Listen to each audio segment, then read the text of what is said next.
ಇವತ್ತು ನಾವು ಗರಿಗರಿಯಾಗಿರುವಂತಹ ಚಕ್ಕುಲಿಯನ್ನು ಮಾಡೋಣ.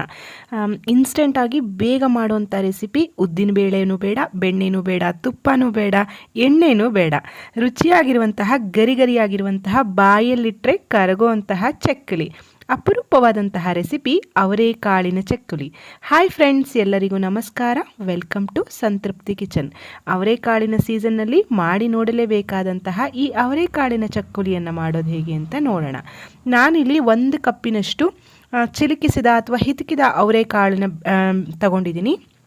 ಅವರೆಕಾಳನ್ನು ಸುಲಿದು ಅದರ ಮೇಲ್ಭಾಗದ ಸಿಪ್ಪೆಯನ್ನು ಸಹ ಈ ರೀತಿ ತೆಗೆದಿಟ್ಕೋಬೇಕಾಗತ್ತೆ. ಸಾಮಾನ್ಯವಾಗಿ ಅದು ಎಲ್ಲರಿಗೂ ಗೊತ್ತಿರುತ್ತೆ. 1 ಕಪ್ಪಿನಷ್ಟು ತೊಗೊಂಡಿದ್ದೀನಿ. ಹಿತಕಿದ ಬೇಳೆಯನ್ನು 1 ಕಪ್ಪಿನಷ್ಟು ತೊಗೊಂಡಿದ್ದೀನಿ. ಇದನ್ನು ನಾನು ಈಗ ಕುಕ್ಕರ್ಗೆ ಹಾಕಿ ಅದಕ್ಕೆ ಒಂದು ಅರ್ಧ ಕಪ್ಪಿನಷ್ಟು ನೀರನ್ನು ಹಾಕಿ ಒಂದು ಅರ್ಧ ಚಮಚದಷ್ಟು ಉಪ್ಪನ್ನು ಸಹ ಹಾಕಿ ಇದನ್ನು ಬೇಯಿಸ್ಕೊಳ್ತೀನಿ. 2 ವಿಷಲ್ ಕುಗ್ಸಿದ್ರೆ ಸಾಕು, ತುಂಬ ಚೆನ್ನಾಗಿ ಮೆದುವಾಗಿ ಬೇಯುತ್ತೆ. ನೋಡಿ, ಇಲ್ಲಿ ಅವರೆಕಾಳು ಚೆನ್ನಾಗಿ ಹದವಾಗಿ ಬೆಂದಿದೆ. ಇದು ಸ್ವಲ್ಪ ತಣ್ಣಗಾದ ಮೇಲೆ ನಾವು ಇದನ್ನು ಮಿಕ್ಸರ್ ಜಾರಿಗೆ ನೀರಿನ ಸಮೇತವಾಗಿ ಹಾಕ್ಕೊಳ್ಳೋಣ. ಬೇಯಿಸೋದಕ್ಕೆ ತುಂಬ ನೀರು ಹಾಕಬೇಡಿ, ಜಸ್ಟ್ ಅರ್ಧ ಕಪ್ ಹಾಕ್ಕೊಂಡ್ರೆ ಸಾಕಾಗತ್ತೆ. ಇದನ್ನು ಇವಾಗ ನುಣ್ಣಗೆ ರುಬ್ಕೊಂಡು ಬರ್ತೀನಿ. ಒಂದು ಚೂರು ತರಿ ಇರಬಾರ್ದು, ನುಣ್ಣಗೆ ಇದನ್ನು ರುಬ್ಕೊಂಡು ಬರೋಣ. ನೋಡಿ, ಈ ರೀತಿ ಪೇಸ್ಟಾಗಿ ನಾನು ಮಾಡಿಟ್ಕೊಂಡಿದ್ದೀನಿ. ಈಗ ಇದನ್ನು ಒಂದು ಪಾತ್ರೆಗೆ ಟ್ರಾನ್ಸ್ಫರ್ ಮಾಡ್ಕೊಳ್ಳೋಣ. ಈ ಅವರೆಕಾಳಿನ ಚಕ್ಕುಲಿಯ ವಿಶೇಷ ಏನಪ್ಪ ಅಂದರೆ ಅವರೆಕಾಳಿನ ಪರಿಮಳ ಆಗುತ್ತೆ. ಚಕ್ಕುಲಿ ತಿನ್ನುವಾಗ ಒಂಥರ ಯುನೀಕ್ ಆಗಿರುವಂತಹ ಟೇಸ್ಟ್ ಇರುತ್ತೆ ಮತ್ತು ತುಂಬ ಗರಿಗರಿಯಾಗಿ ಬರುತ್ತೆ. ಎಲ್ಲ ಚಕ್ಕುಲಿಗೆ ನಾವು ಬೆಣ್ಣೆ ತುಪ್ಪ ಎಲ್ಲ ಹಾಕ್ತೀವಲ್ಲ, ಅದನ್ನೆಲ್ಲ ಹಾಕೋದು ಬೇಡ. ಈಗ ಅವರೆಕಾಳಿನ ಪೇಸ್ಟಿಗೆ ನಾನು ಒಂದು ಅರ್ಧ ಚಮಚದಷ್ಟು ಜೀರಿಗೆಯನ್ನು, ಒಂದು ಅರ್ಧ ಚಮಚದಷ್ಟು ಓಂ ಕಾಳನ್ನು ಹಾಕ್ತಾಯಿದ್ದೀನಿ ಮತ್ತು ಒಂದು 1/4 ಚಮಚದಷ್ಟು ಇಂಗನ್ನು ಹಾಕ್ತಾ ಇದ್ದೀನಿ. ಖಾರಕ್ಕೆ ಒಂದು ಅರ್ಧ ಚಮಚದಷ್ಟು ಅಚ್ಚ ಖಾರದ ಪುಡಿಯನ್ನು ಹಾಕ್ತಾ ಇದ್ದೀನಿ. ಓಂಕಾಳು ಇಂಗು ಎಲ್ಲ ಹಾಕೋದು ವಾಯು ಅಲ್ವಾ ಅವರೆಕಾಳು, ಹಾಗಾಗಿ ಇದನ್ನು ಹಾಕಿದ್ರೆ ಬ್ಯಾಲೆನ್ಸ್ ಆಗುತ್ತೆ. ರುಚಿಗೆ ತಕ್ಕಷ್ಟು ಉಪ್ಪನ್ನು ಹಾಕಿ 1 ಕಪ್ಪಿನಷ್ಟು ಅಕ್ಕಿ ಹಿಟ್ಟನ್ನು ತೊಗೊಂಡಿದ್ದೀನಿ. ಹಿಟ್ಟನ್ನು ನೀವು ನೋಡಿ ಹಾಕೋದು ಒಳ್ಳೆಯದು. ಈ 1 ಕಪ್ಪು ಹಿತಕಿದ ಬೇಳೆ ತೊಗೊಂಡ್ರೆ ನೀವು 1 ಕಪ್ಪು ಅಕ್ಕಿ ಹಿಟ್ಟು ಹಿಡಿಸುತ್ತೆ ಇದಕ್ಕೆ. ಈಗ ಇದನ್ನು ಹಿಟ್ಟನ್ನು ಹಾಕಿ ಕಲಿಸ್ಕೊಳ್ಳೋಣ. ಈ ಕಲಿಸೋದಕ್ಕೆ ನೀರಿನ ಅವಶ್ಯಕತೆ ಇಲ್ಲ, ಯಾಕೆಂದರೆ ಈ ಪೇಸ್ಟಲ್ಲೇ ಮಾಯ್ಶ್ಚರ್ ಕಂಟೆಂಟ್ ಇರೋದ್ರಿಂದ ಇದಕ್ಕೆ ಮತ್ತೆ ನೀರೆಲ್ಲ ಏನು ಹಾಕಿ ಕಲಿಸೋದು ಬೇಡ. ಹಾಗೆ ಇದನ್ನು ಚಕ್ಕುಲಿ ಹಿಟ್ಟಿನ ಹದಕ್ಕೆ, ತುಂಬ ಗಟ್ಟಿಯೂ ಅಲ್ಲ ತುಂಬ ಮೆದುವೂ ಅಲ್ಲ, ಆ ರೀತಿ ಕಲಿಸ್ಕೋಬೇಕಾಗತ್ತೆ. ನೋಡಿ, ನಾನಿವಾಗ ಈ ರೀತಿ ಅಕ್ಕಿ ಹಿಟ್ಟನ್ನು ಹಾಕಿ ಚೆನ್ನಾಗಿ ಕಲಿಸ್ಕೊತಾ ಇದ್ದೀನಿ. ಖಾರ ಇಷ್ಟ ಆಗಲ್ಲ ಅಂತಂದರೆ ನೀವು ಅಚ್ಚ ಖಾರದ ಪುಡಿಯನ್ನು ಇಲ್ಲಿ ಸ್ಕಿಪ್ ಮಾಡ್ಬೋದು, ತೊಂದರೆ ಇಲ್ಲ.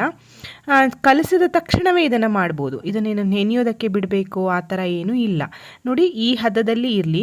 ಇವಾಗ ಒರಳಿಗೆ ಅಂಟಬಾರ್ದು ಅಂತ ಒಂದು ಅರ್ಧ ಚಮಚದಷ್ಟು ಎಣ್ಣೆಯನ್ನು ಹಾಕಿದ್ದೀನಿ. ಇದು ಸಹ ಆಪ್ಷನಲ್, ನೀವು ಹಾಕಿದರೆ ಆಗತ್ತೆ, ಹಾಕದೆ ಹೋದ್ರೂ ಸಹ ಆಗತ್ತೆ, ತೊಂದರೆ ಇಲ್ಲ. ಎಣ್ಣೆ ಬೇಕಂತ ಇಲ್ಲ, ಯಾಕೆಂದರೆ ಅವರೆಕಾಳಿನಲ್ಲೇ ಜಿಡ್ಡಿನ ಅಂಶ ಇರೋದ್ರಿಂದ ಚಕ್ಕುಲಿ ತುಂಬ ಸಾಫ್ಟಾಗಿ ಗರಿಗರಿಯಾಗಿ ಬರುತ್ತೆ. ಎಣ್ಣೆ ಬೆಣ್ಣೆ ಅದೆಲ್ಲ ಹಾಕಬೇಕಂತ ಏನಿಲ್ಲ. ಈಗ ಬ್ಯಾಟರ್ ರೆಡಿಯಾಗಿದೆ. ಈಗ ಇದನ್ನು ಚೆನ್ನಾಗಿ ಒಂದ್ಸಲ ಕೈಯಿಂದ ಚೆನ್ನಾಗಿ ನಾದ್ಕೊಂಡು ಸಿಲಿಂಡರ್ ಶೇಪಲ್ಲಿ ನಾನು ಮಾಡ್ಕೋತೀನಿ, ನಮಗೆ ಒರಳಿಗೆ ಹಾಕಲಿಕ್ಕೆ ಸಹಾಯ ಆಗತ್ತೆ ಅಂತ. ಈ ರೀತಿ ಚಕ್ಕುಲಿ ಬಿಲ್ಲೆ ಏನಿದೆ ಅದನ್ನು ಚಕ್ಕುಲಿ ಒರಳಿಗೆ ಹಾಕಿ ನಾವು ಚೆನ್ನಾಗಿ ನಾದ್ಕೊಂಡಿರೋಂತಹ ಹಿಟ್ಟನ್ನು ಇದಕ್ಕೆ ಹಾಕ್ಕೊಳ್ಳೋಣ.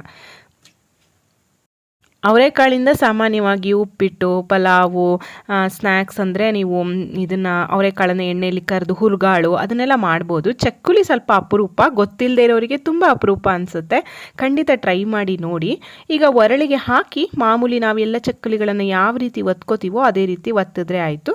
ಒತ್ತೋದಕ್ಕೂ ಸಹ ಏನೂ ಕಷ್ಟ ಆಗೋದಿಲ್ಲ. ನಿಮಗೆ ಎಷ್ಟು ದೊಡ್ಡ ಚಕ್ಕುಲಿ ಬೇಕೋ ಅಷ್ಟು ದೊಡ್ಡದಲ್ಲಿ ನೀವು ಮಾಡ್ಕೊಳ್ಬೋದು. ಈ ರೀತಿ ಎಲ್ಲ ಮಾಡೋಕ್ಕೆ ಟೈಮ್ ಇಲ್ಲ ಅಂತಂದರೆ ನಾವು ಬೆಣ್ಣೆ ಮುರುಕೆಲ್ಲ ಮಾಡ್ತೀವಲ್ಲ, ಆ ರೀತಿ ಬಾಣಲಿಯಲ್ಲೇ ನೀವು ಎಣ್ಣೆಯಲ್ಲೇ ಡೈರೆಕ್ಟಾಗಿ ಒತ್ತಿ ಸಹ ಮಾಡ್ಬೋದು.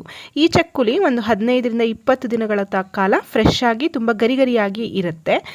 ನೋಡಿ, ನಾನು ಹಿಟ್ಟನ್ನು ಈ ರೀತಿ ಪುಟ್ಟದಾಗಿರೋ ಚಕ್ಕುಲಿಯನ್ನು ಮಾಡ್ಕೊತಾ ಇದ್ದೀನಿ. ನಾನು ಸಣ್ಣ ಬಾಣಲೆಯಲ್ಲಿ ಇದನ್ನು ಕರಿಯೋದ್ರಿಂದ ಅದು ಚಿಕ್ಕ ಚಿಕ್ಕ ಚಕ್ಕುಲಿಗಳನ್ನು ಮಾಡಿದ್ದೀನಿ. ನಿಮಗೆ ದೊಡ್ಡದು ಇಷ್ಟ ಆಗುತ್ತೆ ಅಂತಂದರೆ ದೊಡ್ಡ ದೊಡ್ಡ ಚಕ್ಕುಲಿಗಳನ್ನು ಮಾಡ್ಬೋದು.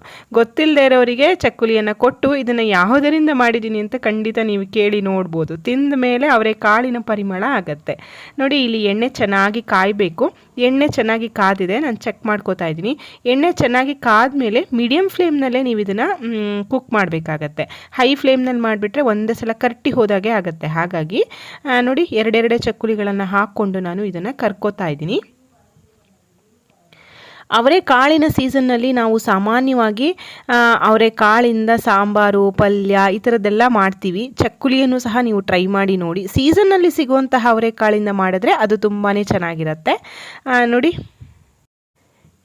ಎರಡೂ ಕಡೆ ಚೆನ್ನಾಗಿ ಬೆಂದ ಮೇಲೆ ಹೊಂಬಣ್ಣಕ್ಕೆ ಬರೋವರೆಗೆ ಎಣ್ಣೆಯಲ್ಲಿ ಫ್ರೈ ಮಾಡಿ ತೆಕ್ಕೊಂಡ್ರೆ ಆಯಿತು. ಹಾಗಂತ ತುಂಬ ಕರಟಿಸೋದು ಬೇಡ. ನೋಡಿ, ಒಳ್ಳೆ ಬಣ್ಣ ಸಹ ಬಂದಿದೆ ನೋಡಲಿಕ್ಕೆ. ಈ ಬಣ್ಣ ಬರೋವರೆಗೆ ನೀವು ಎಣ್ಣೆಯಲ್ಲಿ ಬಿಟ್ಟು ನೆಕ್ಸ್ಟ್ ತೆಗೆದುಬಿಟ್ರೆ ಆಯಿತು. ನಾನು ಇವಾಗ ಮಾಡಿರೋಂತಹ ಎಲ್ಲ ಚಕ್ಕುಲಿಯನ್ನು ಎಣ್ಣೆಯಲ್ಲಿ ಕರೆದು ಇಟ್ಕೊಳ್ತಾ ಇದ್ದೀನಿ. ಯಾವುದಾದ್ರೂ ಏರ್ ಟೈಟ್ ಕಂಟೈನರ್ನಲ್ಲಿ ಹಾಕಿ ಇಟ್ಟರೆ 15ರಿಂದ 20 ದಿನಗಳ ಕಾಲ ಇದು ಫ್ರೆಶ್ ಆಗಿ ಚೆನ್ನಾಗಿರುತ್ತೆ. ಕಾಫಿ ಕುಡಿಯುವಾಗ, ಟೀ ಕುಡಿಯುವಾಗ ಒಳ್ಳೆ ಕಾಂಬಿನೇಷನ್ ಇದು. ಗರಿ ಗರಿಯಾಗಿರುವಂತಹ ಅವರೆಕಾಳಿನ ಚಕ್ಕುಲಿ ತಯಾರಾಗಿದೆ. ನೋಡಿದ್ರಲ್ಲ ಫ್ರೆಂಡ್ಸ್, ಮಾಡೋದೆಷ್ಟು ಈಸಿ ಇದೆ ಅಂತ. ಖಂಡಿತ ರೆಸಿಪಿಯನ್ನು ಟ್ರೈ ಮಾಡಿ ಹೇಗಾಯ್ತಂತ ತಿಳಿಸೋದನ್ನು ಮರಿಬೇಡಿ. ಅದಕ್ಕೂ ಮುಂಚೆ ಈ ವಿಡಿಯೋ ಇಷ್ಟ ಆಗಿದ್ರೆ ವಿಡಿಯೋಕ್ಕೊಂದು ಲೈಕ್ ಮಾಡಿ, ವಿಡಿಯೋವನ್ನು ನಿಮ್ಮ ಫ್ರೆಂಡ್ಸ್ ಆ್ಯಂಡ್ ಫ್ಯಾಮಿಲಿ ಜೊತೆ ಶೇರ್ ಮಾಡಿ. ಒಂದು ಚಕ್ಕುಲಿಯನ್ನು ನಾನು ಓಪನ್ ಮಾಡಿ ಸಹ ತೋರಿಸ್ತಾ ಇದ್ದೀನಿ, ಮುರಿದು ತೋರಿಸ್ತಾ ಇದ್ದೀನಿ. ನೋಡಿ ಎಷ್ಟು ಚೆನ್ನಾಗಿ ಗರಿ ಗರಿಯಾಗಿ ಬಂದಿದೆ. ಎಣ್ಣೆ ಸಹ ತುಂಬ ಹೀರ್ಕೊಳ್ಳೋದಿಲ್ಲ. ಇದು ತುಂಬ ಕ್ರಿಸ್ಪಿಯಾಗಿರುವಂತಹ ಚಕ್ಕುಲಿ ತಯಾರಾಗಿದೆ. ಮತ್ತೊಂದು ರುಚಿಯಾದ ಅಡುಗೆಯೊಂದಿಗೆ ಮತ್ತೆ ಬರ್ತೀನಿ. ಅಲ್ಲಿಯವರೆಗೂ ಧನ್ಯವಾದಗಳು. Thank you for watching. Thank you.